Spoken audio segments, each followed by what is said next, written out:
हाँ जी फ्रेंड्स, क्या हालचाल। Welcome with Kritika Sao. देखो देखो वो आ गया। हाँ वो आ गया। हाँ हाँ, जिसका इंतज़ार था वो आ गया।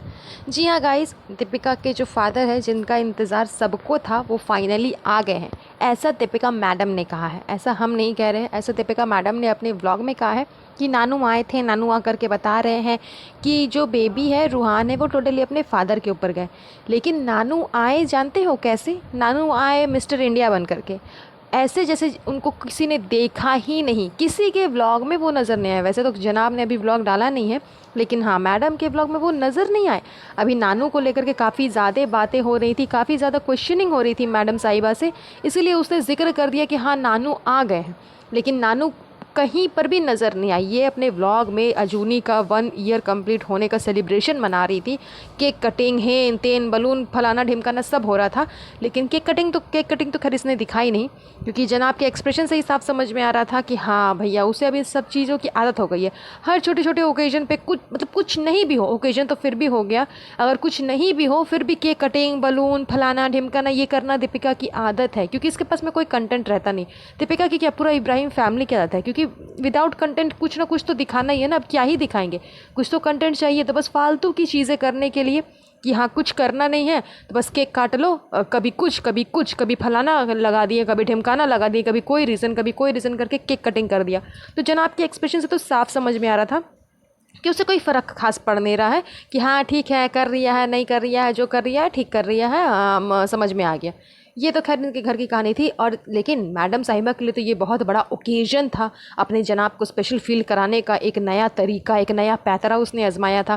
तो इस नई तरीके, इस नए पैतरे में उसने अपने फादर को दिखाया नहीं। फादर आए हुए थे लेकिन फिर भी फादर को दिखाया नहीं। बोल रही है कि पापा, वो जब व्लॉग शूट कर रही थी वो वाला, उसके 3 दिन बाद उसने व्लॉग शूट किया। और 3 दिन बाद जो व्लॉग शूट किया उसमें उसने कहा कि हाँ पापा आए थे। तो ये बात को चलो हम लोग मान लेते हैं कि हाँ तुम्हारे पापा 3 दिन के बाद आए, इसलिए पहले वाले शूटिंग में तुमने नहीं दिखाया। लेकिन जब तुम अपने मुंह से बोल रही हो कि पापा आए हैं, रूहान को ऐसे कर रहे हैं, वैसे कर रहे हैं, बोल रहे हैं ये वो, तो कम से कम अपने फादर को दिखा भी दो ना। ये मतलब झूठ, सिर्फ और सिर्फ इतना झूठ कि लोगों की ट्रोलिंग से बच जाऊं, इसीलिए चलो हाँ दिखा बोल देती हूँ कि फादर आ गए हैं मेरे। लेकिन फादर आएंगे तो जाहिर सी बात है कि तुम्हें कंटेंट मिल जाएगा कि अरे पापा आ गए, इतनी बड़ी अपॉर्चुनिटी हो गई, मेरे फादर आ गए, जिसके बारे में इतना चर्चा चल रहा था वो आ गए हैं, तो चलो उसे भी एज अ कंटेंट यूज़ करेंगे। तो तुम लोग तो यूज़ कर सकती थी, लेकिन जाहिर सी बात है कि वो आए ही नहीं, तो तुम दिखाओगी क्या मैडम? किसे बेवकूफ़ बना रही हो? अपने अंधभक्तों को बनाना, हमें बनाओगी तो हम तो नहीं ही बनेंगे। अच्छा, नोटिस करने वाली बात ये भी है कि ये जनाब कितने ज़्यादा अनहाइजीनिक है। ये बता रहे हैं कि ये जब आते के साथ मम्मी के पास में गए, मम्मी के पास जाकर अपनी अम्मी के पास में जाकर के बैठा उसका तुरंत आकर के ऊपर बेटे को गोदी ले लिया। जब से ये कोविड आया है, उससे पहले भी, कोविड के आने से पहले भी नॉर्मली हमारे घर में क्या होता है कि जब न्यूबॉर्न बेबी आता है तो बोला जाता है क्या कि अचानक से कोई अगर बाहर से आएगा तो बच्चे के पास में नहीं जाएगा। जो भी आएगा वो हैंड वॉश वगैरह कर लो, पैर हाथ धो लो, उसके बाद में हल्का सा रिलैक्स हो जाओ, देन उसके बाद में बेबी के पास में जाना है, चाहे उसको गोद लेना है और या फिर दूर से ही। लेकिन सडनली अगर कोई आ गया है, कोई आ रहा है, तो सडनली किसी को भी डायरेक्ट बेबी के रूम में एंटर करने को नहीं कहा जाता। ये मतलब अलाउ ही नहीं होता। बहुत लोग जो अंधविश्वास में थोड़ा मोड़ा मानते हैं, उनका ये भी कहना रहता है कि नेगेटिव वाइब्स जो है वो बाहर वाले के साथ में आ जाती है और सडनली उस समय बच्चे पे असर करती है, क्योंकि बच्चे का उस समय जो छाया वगैरह जो भी बोला जाता है कि छाया वगैरह जो रहता है वो बहुत हल्का रहता है, तो कोई भी नेगेटिव वाइब्स तुरंत कैप्चर कर लेती है बच्चे को।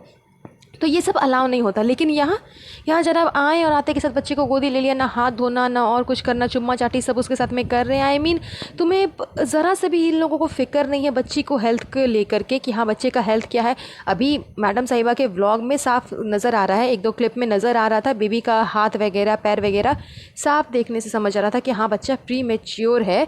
जितना उसका एज है, जितना उसका हुआ है टाइम, अभी 1 महीने का बच्चा इतना कमज़ोर नहीं होता है, थोड़ा मोड़ा उसमें ग्रोथ होता है, लेकिन ग्रोथ नहीं हो रहा बिकॉज बेबी प्री मैच्योर हुआ है और बेबी अभी थोड़ा अनस्टेबल है।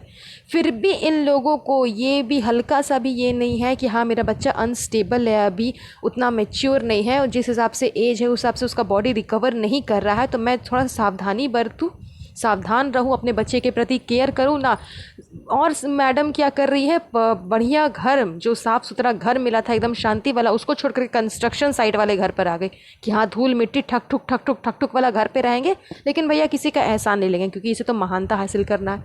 और जनाब भी इतने वाहियात है कि मतलब वैसे जैसे तैसे हुआ बच्चे को आकर के गोदी ले लिया। और इसके पूरा फैमिली में किसी को भी इतना बुद्धि नहीं है कि हाँ कोई उसे रोके, कि उसे कुछ कहे ना भैया ना। हाँ अब कोई जनाब को कुछ कह देगा तो जनाब से तो बर्दाश्त होगा ही नहीं, खाना पानी ही बंद कर देगा। आफ्टर ऑल 4 घर चलाता है, बोला ही है कि हम अपने सबका घर चलाते हैं। दीपिका मैडम ने अपने इंटरव्यू में बोला था कि चारों फैमिली का घर हम ही चलाते हैं। तो खर्चा पानी ही बंद कर देगा तो फिर रहेंगे कहाँ से, खाएंगे कहाँ से, और मुंह से बोली निकलेगा कहाँ से। इसलिए कोई इसे कुछ बोलता भी नहीं है।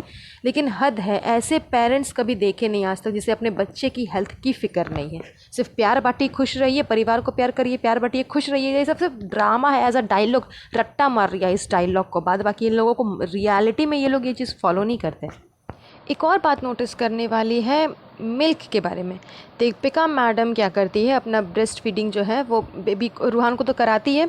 उसके बाद वो क्या करती है, अपना मिल्क एक बॉटल में कैरी कर ले करके उस मिल्क को रख देती है कि बाद में रूहान को पीने का मन होगा तो मैं पिला दूँगी। अरे क्यों भाई, ऊपर से उस बॉटल में भी तुमने जिसमें कैरी किया है, जिस ये में, उसे भी तुमने इधर उधर कहीं रखा नहीं है, ढक करके रखा नहीं है। वो टेबल पे पड़े। इसके 2-3 व्लॉग में नोटिस किया है मैंने कि टेबल पे दूध का ग्लास रखा हुआ है, दूध का बॉटल रखा हुआ है, उसमें मिल्क स्टोर करके इसने रखा हुआ है। और वो पता नहीं कब बच्चे को पिलाएगी, कब बच्चा उठेगा, कब उसे वो पिलाएगी, कब क्या करेगी नहीं करेगी।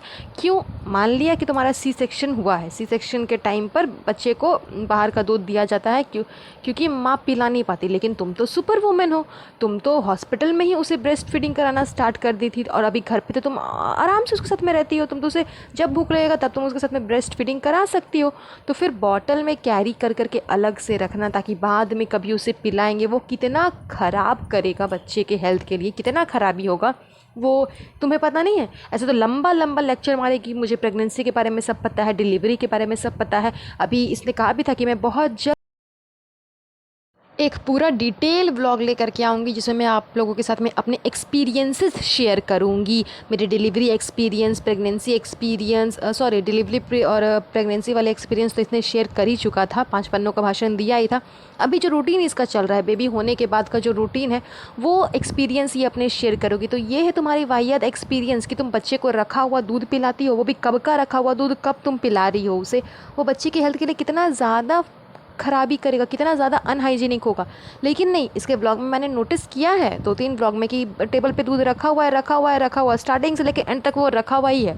अब ना उसे तुमने फ्रिज में रखा, ना सेफली कहीं ढक करके या कुछ करके रखा, नहीं, अब जब मन करेगा उठा करके उसे पिला दोगी। ज़रा सा अपना बच्चे के केयर के लिए कुछ तो करो, ज़रा सा बच्चे के ऊपर तो ध्यान दो। वो अभी प्री मैच्योर है, उसके बॉडी से भी पता चल रहा है कि बेचारा उतना ज़्यादा अभी स्ट्रांग नहीं हुआ है, उतना ग्रो नहीं किया है। लेकिन नहीं, इन लोगों को कोई मतलब ही नहीं है, कोई मतलब नहीं है इन लोगों को, बस व्लॉग और रुपया छापो। वेल गाइस, आज के लिए बस इतना ही। अगर वीडियो पसंद आया तो प्लीज़ वीडियो को लाइक शेयर ज़रूर कर दीजिएगा और चैनल पे बने रहिए और साथ ही साथ चैनल को सब्सक्राइब ज़रूर कर दीजिएगा। और इब्राहिम फैमिली से जुड़ी जानकारी पाने के लिए मेरे चैनल पे ज़रूर रहिए और चैनल को सब्सक्राइब कर दीजिए। तब तक के लिए अपना ध्यान रखिए। Have a nice day, bye bye.